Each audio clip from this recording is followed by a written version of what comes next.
As I'm sure you all know, the Toolbox was founded in the world of sport.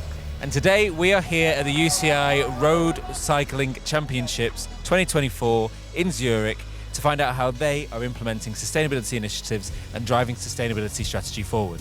Welcome to Toolbox Talks. At the end of the day, a city is kind of left with whatever you bring at the end of the event. So I think it's really important to make sure you're telling everybody that you're doing the best you can.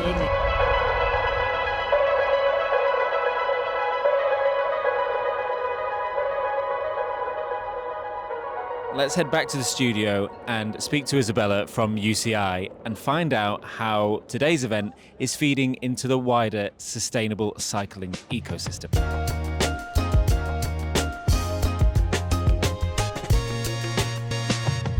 So now we have Isabelle Burczak from UCI. She is the Cycling for All and Sustainability Manager, and they've been working with Zurich 2024 and with Swiss Cycling on implementing sustainability at some of the events. So Isabelle, thank you for joining us. How's it been at the event so far? So I've actually just arrived this morning, so I'll be here until Sunday, so hoping to catch many of the races, but have been exchanging for quite a few months now with Fabienne and with the Zurich 2024 team on planning for the event. Nice, excellent. I mean, it must be really exciting seeing everything come together after such a long time. Why is sustainability so important for this event, and why would it be so important for Swiss cycling and other cycling federations and events? So sustainability is definitely really important in the cycling ecosystem.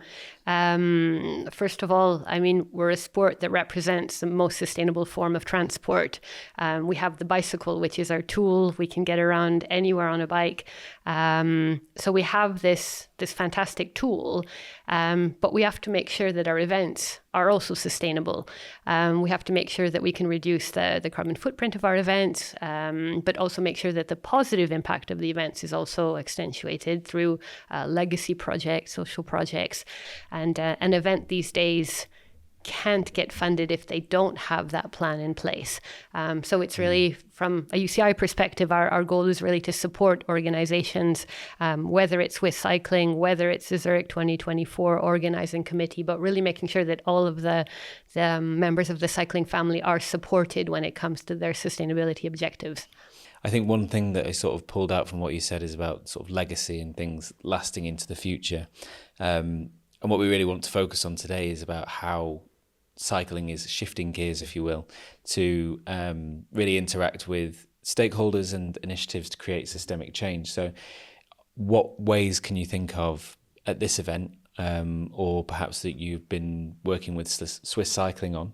What different initiatives or products have you guys come up with in order to try and move towards systemic change? There are many different things that the Zurich 2024 team has done to make the event sustainable. There are maybe two projects, if I limit it to two ideas and two projects that they've put in place that are really have a huge impact. One is in the area of social inclusion, so it's making sure that anyone can come and witness the event, can take part, experience the event, experience the passion that everyone's feeling, and be able to see it. So they've put a lot of focus into creating hosted areas where anyone on a wheelchair can come, can be accompanied by their family members. Also, just making sure that the event itself, which is the Road and Paris Cycling World Championships, so the first ever time the two are hosted together, that's also reflected in what's offered to spectators and fans. So there's that piece, I'd say, which is very very strong when it comes to what Zurich has done. The other piece, which is linked to more the Cycling for All side that I manage within the UCI, is encouraging people to come by bike. We all know the footprint of people traveling to an event is huge. So what they're trying to do is get more people to come to the event on a bike. So what they've done many different things. One of the things they've done is create huge bike parkings at the fan zone so that people can come. I mean, I have 5 bikes myself. I know I won't go somewhere if I can't actually make sure my bike is in a safe place. So they've made sure that's not a constraint. So they've created these bike parkings where people can come, leave their bike, and know they won't be stolen. What they've also done is they've created different routes around the city. So if you go on their website, they've created the Zurich Rides website where you can actually identify whether you're a family, whether you're a competitive rider, whether you're maybe a paracyclist. They've created rides. And that for me is a huge legacy project as well, looking forward in terms of getting more people on bikes in Zurich. Because we often talk about how the federation level and the sort of international federation level can really impact the initiatives of different sports events and different sports teams.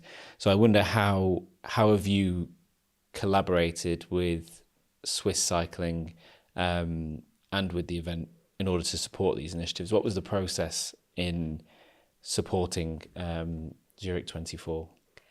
So with Zurich 2024, we had regular catch-ups with Fabienne to exchange on the ideas they had on the implementation, being able to provide feedback. At the same time, we've been learning from Fabienne in terms of what they're doing at their event. And really, we see this within the UCI as a huge opportunity to share best practice. So everything that's being done here in Zurich, I'm really looking forward to documenting and being able to share further with other organizers. So making sure that all the work that's been done, all the ideas that have been developed can be passed on to other organizers. We often talk about not reinventing the wheel. How can we make sure that these ideas live on? So that's kind of part of how we'd like to make sure that the work they've done continues into the future. So next year, the Mountain Bike World Championships will be in Valais. So it'll be in different stations within Valais where they have a combined mountain bike world championships. And yes, there has been already a huge amount of collaboration between the Zurich 2024 team and the Valais 2025 team, which is absolutely fantastic to see. Is there anything that UCI has been a part of, over the last however many years you've been working with them? What's the sort of perhaps the initiative you're most proud of, and how did it come about? Is it something that really managed to gather all stakeholder opinions? Is it something that was really, I guess, impactful and you could really measure some hard impact? What's something that you've been really proud of? When we launched our sustainability strategy in 2021, our idea was that we first had to lead by example. So we can't provide guidance to, organizers, to national federations if we're not ourselves already acting sustainably. So we created our sustainability strategy for the organization, and from there have been developing different initiatives. One which we're particularly proud of is the Climate Action Charter. So it's a charter that we created based on 8 principles for organizers, teams, and national federations to be more to become sustainable. The idea was to come up with a short, concise 2-page document with less than 10 principles. So we have 8 in here, which for us represents the most impactful actions you can have in terms of implementing a sustainability strategy. And since we launched it in 2022, we have over 100 signatories. Wow, and so that includes World Tour teams, it includes national federations, it includes World Championship organizers. So really here we've had quite a lot of impact. Another initiative where we've had a lot of impact, again, we're quite proud, is in the area of education.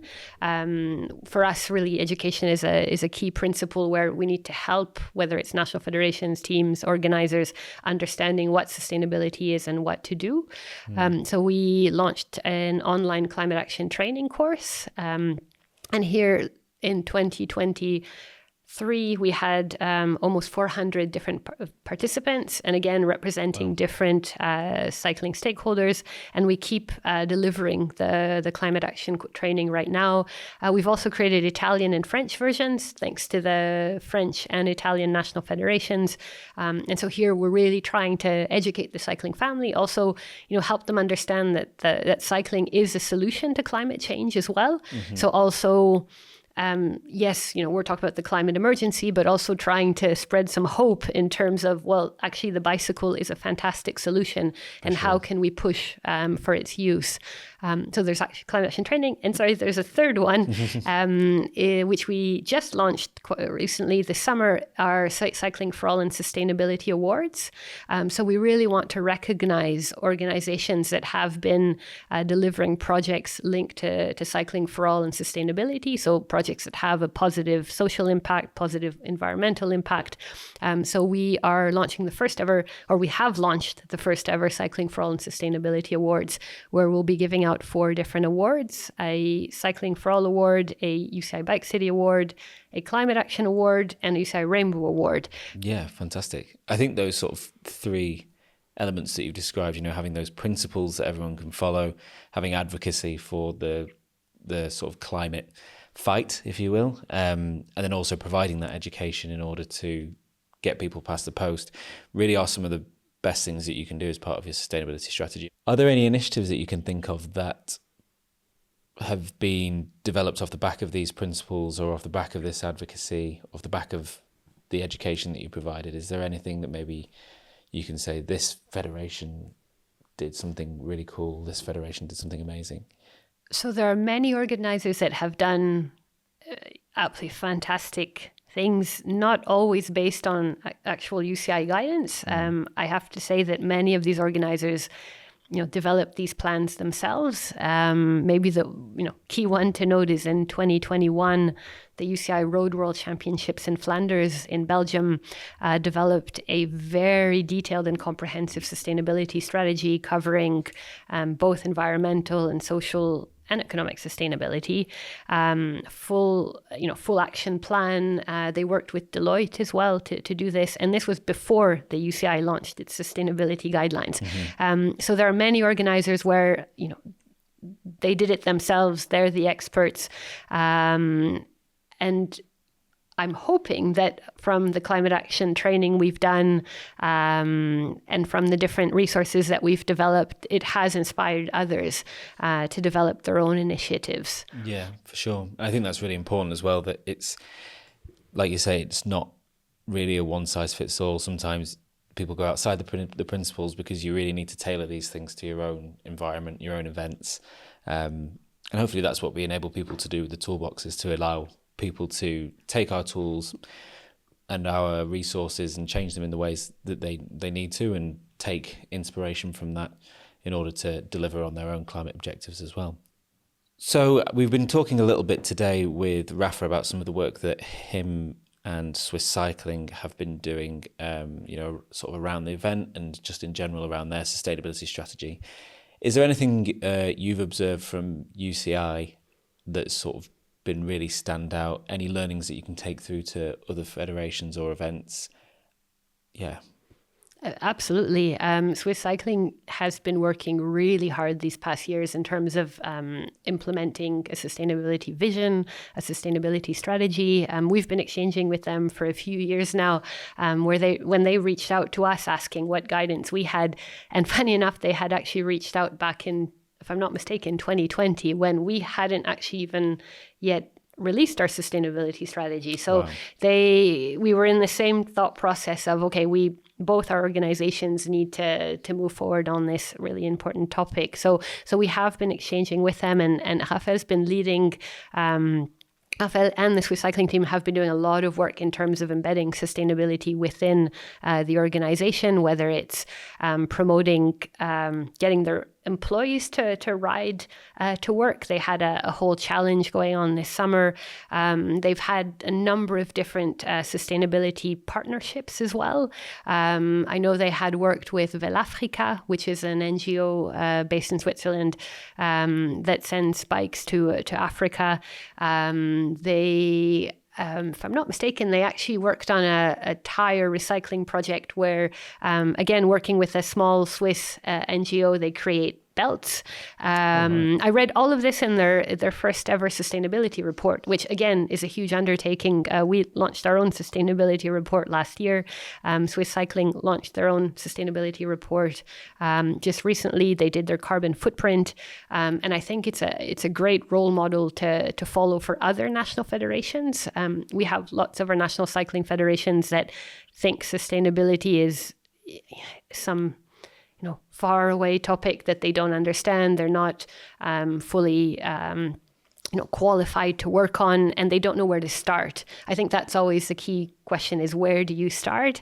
And when we see what Swiss Cycling have done, like, they really took a step back trying to understand what to do, and they've been implementing projects one by one and really having a real difference. So it's been fantastic to follow the work that Swiss Cycling has done, and we've been exchanging with them to learn from them and then offer as much guidance as we can. Yeah, for sure. I think that it's always really important to take that kind of macro perspective and say, what is it that we're actually doing here? How can our activity and our operations benefit other people? And then get more and more granular and make those initiatives really make a difference, like you say. So, well, thanks a lot for coming in today and speaking with us. We do have one more activity for you. You may have noticed that there is a bike behind us. And what we've been asking all of our guests to do today is to answer as many sustainability questions as they can while cycling. How does that sound? Fantastic. I actually have 5 bikes at home, so I'm really looking forward to do this. We'll expect big things from you then. So this is the part of the show where we get our guests to cycle to the questions. So we are going to ask as many questions as they can get correct in the space of 1 minute. And if they stop cycling their bike, they will be disqualified. So Isabella, are you ready? Yes. Okay, let's get you rolling. Have a rolling start. 1 minute on the clock, please. And your time starts now. On average, how many calories does a person burn cycling in 1 hour? Is it 300, 600 or 800? 600? Correct. What is the term for a city infrastructure designed to prioritise cycling over cars? Is it a cycle-friendly zone, a greenway or pedestrian zone? Cycle-friendly zone. Correct. What percentage of space taken up by cars is reduced by using bicycles for commuting? Is it 60%, 80% or 90%? 80? 90%. Which bike sharing system is considered the largest in the world? Is it City Bike, Velib in Paris or Santander Cycles in London? City Velib? Bike. It is Velib in Paris, correct. And how much lower are the life cycle greenhouse gas emissions of cycling compared to driving a car? Is it 30 times lower, 20 times lower, or 10 times lower? 30. Correct. What material is... Oh, and you got 4 questions right. Congratulations. So that's all from us in Zurich. We've taken a look across operational scales at how cycling is leading the revolution in how events are driving sustainable practices and shifting gears for systemic change. Thanks to Raphael, Fabienne and Isabelle for their perspectives, and we look forward to bringing you another instalment of insightful conversation on Toolbox Talks next time. Bye for now. The Toolbox, a community for the transition to sustainability.